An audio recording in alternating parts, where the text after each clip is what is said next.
Donald Trump has a big problem with his rallies. Of course, yesterday we saw his Madison Square Garden rally take a shocking turn when a comedian told a joke saying a disgusting comment about Puerto Rico, which has completely backfired on the Trump campaign. But it's not the only way that Donald Trump's rallies have been a disaster for him lately. Of course, every time he speaks, it backfires. Everything he says is used against him, as it should be. But it's also that Donald Trump is increasingly getting angrier at his rallies and towards his crowds. And I think it's because they keep getting smaller and smaller. They're picking smaller venues to hold these rallies. And when they're picking bigger ones, the crowds aren't full. And that drives Donald Trump crazy to the point of implosion because he is so humiliated.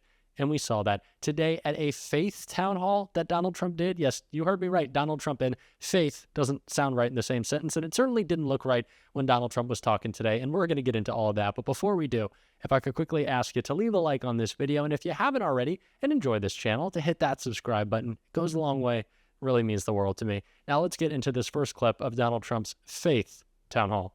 All of us, we had a little help up there. And I would like to think, and I don't know this at all, but I would like to think that it's because he wants our country and maybe the world to be helped. Wants our country to be helped. God wants our country to be helped. It would be a really nice thing to say that. But now we have to win an election too. So I hope number one, we win the election, and I think we're doing very well in the election, by the way. But I hope we win the election. And we have to get... I've said this before, but it is so off-putting to me whenever Donald Trump is talking about God or faith or religion, which he does so poorly, because he clearly is not a man of any faith. So when he talks about it, he is usually speaking in a way that it makes him sound like he thinks he is God, which I really think Donald Trump does. He's certainly a god to his cult followers, and that's how he and his sick, twisted, narcissistic brain perceives himself. And so when he's asked questions about what his faith means to him, which is just a joke of a question to ask Donald Trump, he gets pretty weird, as we can see in this clip right here. We're going through a lot of problems in our country. If you take a look at the anger, the problems that we have, and a lot of it is that it's less based on religion now than it was 25 years ago and 50 years ago. And I mean, we were people would say, a Christian and really religious, even other faiths country.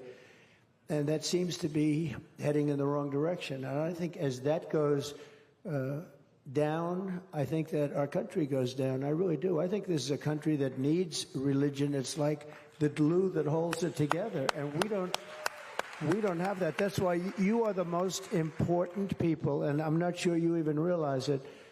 And they're trying to hurt you. They're trying to stymie you. This new administration, this new radical left group of people, and it's not so new. It's been around for a while, and they are people that are not nice people. If you happen to be Catholic, we don't have too many Catholics here, maybe, but boy, they are persecuting Catholics. I actually said, how could a Catholic possibly vote for Kamala? How could that? I mean, the level of anger and the level of vitriol, when you see what's going on with the FBI and the Catholic Church, I say, what is happening? And the expression is that you're next, because everybody's next with this group. And they have a very bad agenda, and we have to stop it, and we have to win this election. I think winning this election, I think it's going to be the most important election in the history of our country. Absolutely. Now, I don't know who in their right mind would want to sit through Donald Trump rambling about faith he doesn't have at a boring and also angry town hall. And it's clear that I'm not the only one who is unable to comprehend why anyone would want to do that, because like I said earlier, this town hall was empty, full of empty seats, humiliating Donald Trump once again. It brings a smile to my face to say, let's check it out.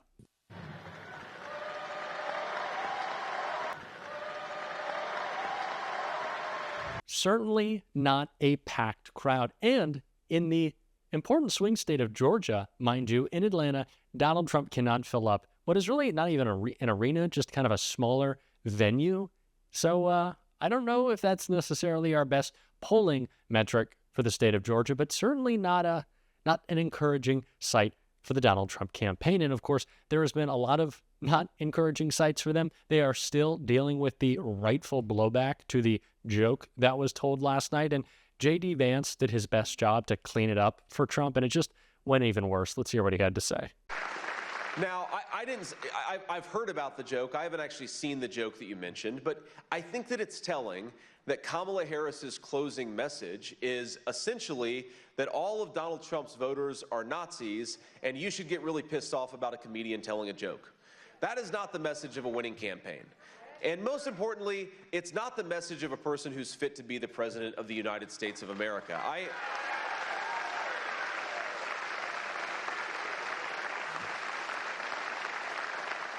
And my own view on this is, look, again, I haven't seen the joke.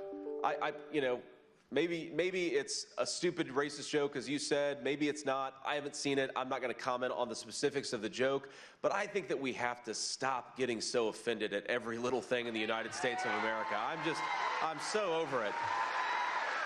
J.D. Vance has the most dishonest response to every single question he has ever asked, if he answers them, mind you, which often he does not.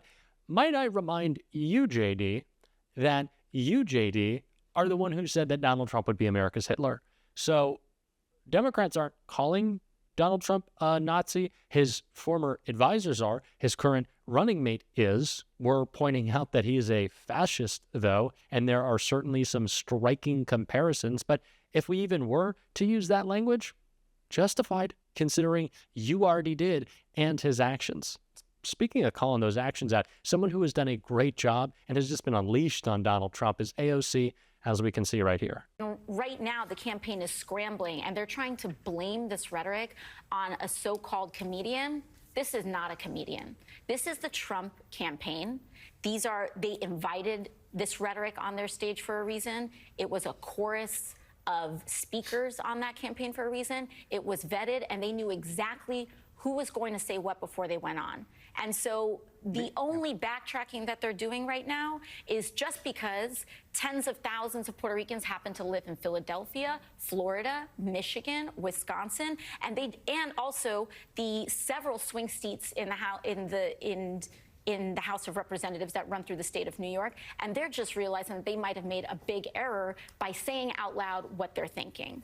I am so glad that AOC is not letting Donald Trump run away from this. And in some shocking revelations that we have received about I don't even like calling him a comedian. You see me rolling my eyes as I'm about to say, but comedian last night, his jokes, they were vetted because they actually had to take one joke out in which he was going to call Kamala Harris the C word. Yes, you heard me right. And so they saw the Puerto Rico joke and they said, no, go for it. Totally fine.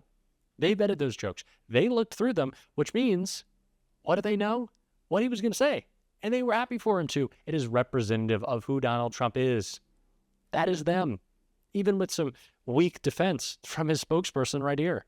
This morning, the mainstream media has picked up on the comics comments, which were offensive, have been denounced by the campaign and everybody else. What went on with that? Look, it was a comedian who made a joke in poor taste. Obviously, that joke does not reflect the views of President Trump or our campaign. And I think it is sad that the media will pick up on one joke that was made by a comedian rather than the truths that were shared by the phenomenal list of speakers that we had. We had congressmen and women. We had Senator J.D. Vance. We had Dana White, friends of the president. Dan Scavino, my colleague and friend, who shared very intimate moments with President Trump when they were in the hospital in Butler, Pennsylvania, really showing the truth about President Trump and his heart of gold. And the crowd, they didn't mind, right? Again, it was a diverse group of people. The joke fell flat, but the crowd was there because they know who President Trump is, and they know he wants to be a president for all Americans. So, Carolyn, let's talk. I absolutely love that clip. I love it. I love that her defense was, well, there were some people in the crowd who laughed, who liked it at the racist joke.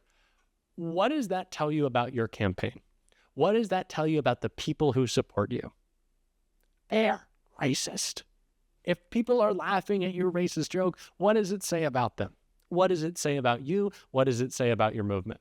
Clearly, win over her head. Not a shock there, considering who the Trump campaign hires. But yeah, it was not the only bad moment of the night, by the way. I know that's the argument they're also trying to make. There were plenty of them.